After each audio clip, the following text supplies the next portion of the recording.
കേട്ടിട്ട് 2024 കിട്ടി. കേട്ടറ്റിനെ പറ്റി എനിക്ക് വലിയ അറിവൊന്നും ഉണ്ടായിരുന്നില്ല. അപ്പൊ അത് ഫസ്റ്റ് അറ്റൻഡ് ചെയ്യുന്നതിന് മുമ്പ് ഞാൻ എൻട്രി എന്ന് പറയുന്ന ഒരു ഓൺലൈൻ പ്ലാറ്റ്ഫോമിൽ ഒരു ചെറിയ കോഴ്സ് അറ്റൻഡ് ചെയ്തായിരുന്നു. അങ്ങനെ എൻട്രിയുടെയും എന്റെയും പകുതി കോൺട്രിബ്യൂഷനിലാണ് ഞാൻ കേട്ടിട്ട് പാസ്സായത്. അവരുടെ ഫീസ് റേഞ്ച് വന്നിട്ട് 2000-3000 ഇടയിലായിരുന്നു. അതിനകത്ത് റെക്കോർഡ് ക്ലാസ്സസ് ഉണ്ട്, ലൈവ് ക്ലാസ്സസ് ഉണ്ട്, നോട്ട്സ് ഉണ്ട്. അവരുടെ സൈക്കോളജി ക്ലാസ്സുകളൊക്കെ നാസിം എന്ന് പറയുന്ന സാറിന്റെ ഒക്കെ ക്ലാസ് ഒരു രക്ഷയില്ലാത്ത ക്ലാസ്സാണ്. കേട്ടിട്ട് 3 എനിക്ക് സൈക്കോളജിക്ക് കൂടുതൽ സ്കോർ ചെയ്യാൻ പറ്റിയത് ആ ക്ലാസ് ഒക്കെ അറ്റൻഡ് ചെയ്തിട്ടുണ്ട്. എന്റെ സബ്ജക്ട് നാച്ചുറൽ സയൻസ് ആണ്. നാച്ചുറൽ സയൻസിന്റെ ക്ലാസ് ആണെങ്കിലും എസ്പെഷ്യലി ലാംഗ്വേജിന്റെ ക്ലാസ് ഒക്കെ ആണെങ്കിലും നല്ല സ്റ്റാൻഡേർഡ് ഉള്ള ക്ലാസ്സുകളാണ്. ഇതൊരു പ്രൊമോഷൻ ഒന്നുമല്ല, ഇത് എന്റെ പേഴ്സണൽ എക്സ്പീരിയൻസ് മാത്രമാണ്. മറ്റൊരാൾക്ക് ചിലപ്പോൾ ഇങ്ങനെ ആയിരിക്കില്ല. ഇതിലൊരു ബുദ്ധിമുട്ട് വന്നത് എന്താന്ന് പറഞ്ഞാല് അവർ ക്ലാസ്സുകൾ അപ്ലോഡ് ചെയ്യുന്നത് ഭയങ്കര ലാഗിങ് ഉണ്ടായിരുന്നു. പിന്നെ ലൈവ് ക്ലാസ്സുകൾ കുറച്ച് കുറവായിരുന്നു. പിന്നെ കറക്റ്റ് സമയത്ത് ഈ ക്ലാസ്സുകൾ അപ്ലോഡ് ചെയ്യാത്തതുകൊണ്ട് നമുക്ക് പഠിത്തത്തിൽ ഒരു ചെറിയ ഗ്യാപ്പ് ഫീൽ ചെയ്തായിരുന്നു. അതായിരുന്നു എൻട്രിയുടെ കോൺട്രിബ്യൂഷൻ. അപ്പൊ ഈ ഗ്യാപ്പ് എന്ന സമയത്തൊക്കെ ഞാൻ എന്ത് ചെയ്തെന്ന് വെച്ച് കഴിഞ്ഞാൽ +2 തുടങ്ങി PG വരെയുള്ള ടെക്സ്റ്റ് ബുക്കുകൾ റെഫർ ചെയ്യുമായിരുന്നു. ഇപ്പൊ ബോട്ടണിക്ക് ആണെന്നുണ്ടെങ്കിൽ നല്ല സ്റ്റാൻഡേർഡുള്ള ക്വസ്റ്റ്യൻസ് ആണ് ചോദിക്കുന്നത്. അപ്പൊ അതുകൊണ്ട് പഠിക്കുമ്പോൾ PG ലെവലിൽ തന്നെ എയിം ചെയ്തിട്ട് പഠിക്കുക. ഇതിന്റെ ഏറ്റവും വലിയ ആശ്വാസം എന്ന് പറയുന്നത് ഇതിനകത്ത് നെഗറ്റീവ് മാർക്ക് ഇല്ല എന്നുള്ളതാണ്. എന്ന് കരുതി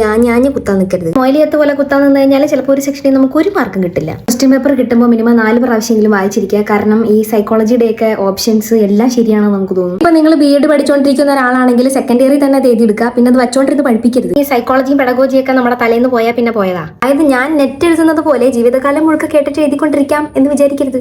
വേറെ ഇഷ്ടംപോലെ ഓൺലൈൻ പ്ലാറ്റ്ഫോമുകളുണ്ട്. ഇപ്പൊ നിങ്ങൾക്ക് ബേസ് ഇല്ല അല്ലെങ്കിൽ അറിയില്ല എന്നൊക്കെയാണെന്നുണ്ടെങ്കിൽ നിങ്ങൾക്ക് നല്ലതാണെന്ന് തോന്നുന്നുണ്ടെങ്കിൽ നിങ്ങൾ എന്തായാലും ഒരു കോഴ്സിന് ജോയിൻ ചെയ്യുക. എന്നിട്ട് നിങ്ങളുടെ കോൺട്രിബ്യൂഷനോട് കൊടുത്തു കഴിഞ്ഞാൽ നമുക്ക് കേട്ടിട്ട് പാസ്സാൻ പറ്റും.